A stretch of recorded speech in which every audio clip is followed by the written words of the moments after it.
Hello guys, welcome back again sa ating YouTube channel, no, The Action Man. Una sa lahat, mega love shoutout po sa lahat ng mga kakamping at hindi man mga kakamping. Kung interesado ka sa bidyong ito, patapusin mo na hanggang dulo at huwag nyo lang kalimutan na i-like at i-share ang ating video para malaman naman ng iilan sa ating mga kababayan na nagtutulog-tulugan sa katotohanan.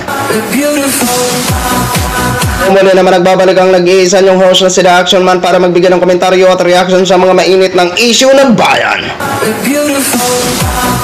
So ito ho mga ka-action, mga kakamping, no, may gusto lang ho ako na i-share sa inyo regarding po ito sa isang mga pahayag ng mga kongresista ho natin. Particular na po sa pahayag ni Congressman Erwin Tulfo, na kung saan pinag-uusapan ang talamak na gambling nationwide at kung ano ang magiging solusyon nito para mapuksa ang nasabing mga gambling na umiiral sa ating bansa. Sa tingin nyo ba mapupuksa ang gambling sa ating bansa?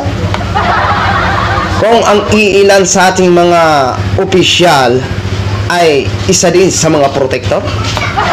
Diba?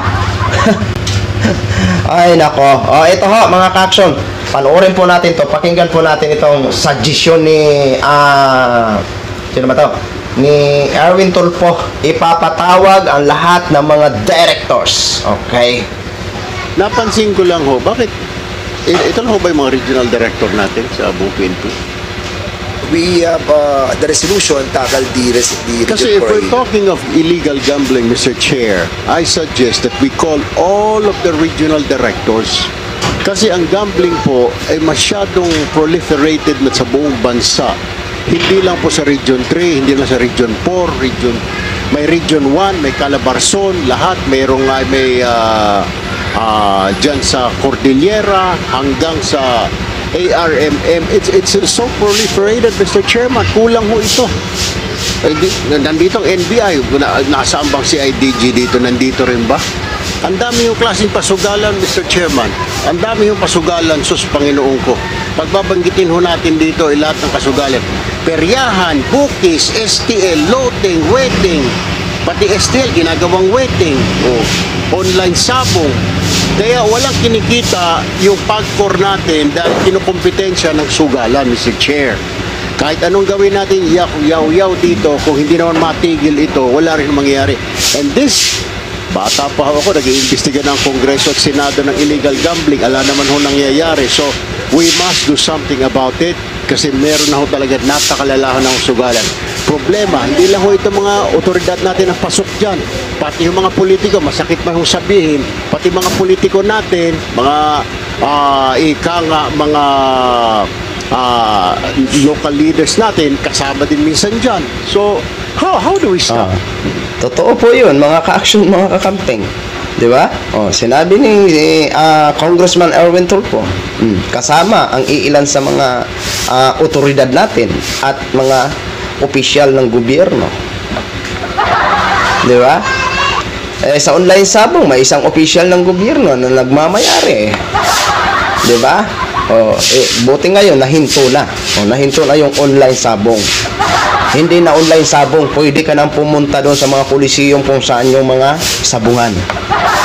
Di ba? Nung araw kasi nausong online sabong dahil nagkaroon ng pandemic. Ngayon, pwede ka na pwede ka na pumunta doon sa kung saan mo paborito manood ng online sabong at tumaya ng 100.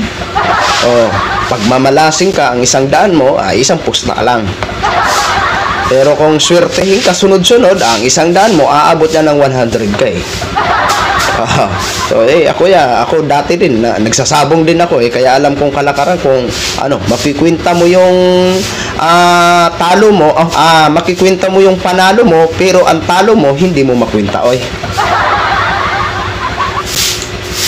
Stop this, Mr. Chairman. House Resolution number 1549 only limits the investigation of the proliferation of illegal gambling within Calabarzon. Now, COMSEC, do we have a quorum?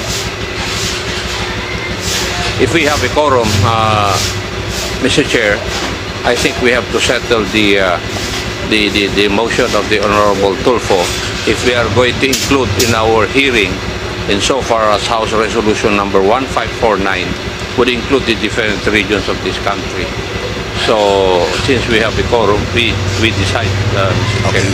So you will be acting upon on the resolution or the motion that was moved by Congressman Erwin Tulfo. There's a motion to include the different regional directors in the next hearing. And is there any second I to the motion? second. There's a second to the motion. Any objection? Hearing none. So the motion is now approved. So COMSEC, we will be inviting all the regional directors. Alright, yun na ho mga ka-action, mga kakamping ka. Ang pinaka-solusyon ni Congressman Erwin Tulfo, ipatawag ang lahat ng regional director. Siguro, mag-usap-usap kung ano ang pwedeng gagawin para yung mga illegal gambling matigil na, no? Pero para sa akin siguro ang hirap na matigil diyan. Oo, lalong-lalo na sa binanggit ni Erwin Tulfo na kasama ang iilan sa atin na mga diba? Totoo po yun, nangyayari mga ka-action, mga kakamping, no? Kaya napakahirap na kung saan sila pa ang opisyal na dapat mamuno ng tama pero sila pa minsan ang lumalabag. Hindi man natin nila lahat na opisyal, ang mga gumagawa lang, diba? Kaya napakahirap, no? Niluklok sila ng taong bayan para magserbisyo pero ang iilan sa kanila is hindi sila tumutupad sa kanilang tungkulin, hindi naging tapat, bagkos naging lumabag pa ang iilan sa atin. Kaya yan ang pinakamahirap mga ka-action, mga kakamping. Dapat kahit papano maibsan o mabawasan man ang mga illegal gambling na talamak na umiiral dito sa bansang Pilipinas natin. Okay? Yun lang ho mga ka-action. Bin-share ko lang ho sa inyo. Maraming salamat po sa ating mga viewers Luzon, Visayas at Mindanao all over the world. Ako po ang inyong lingkod, si The Action Man. Have a good day, everyone. Beautiful.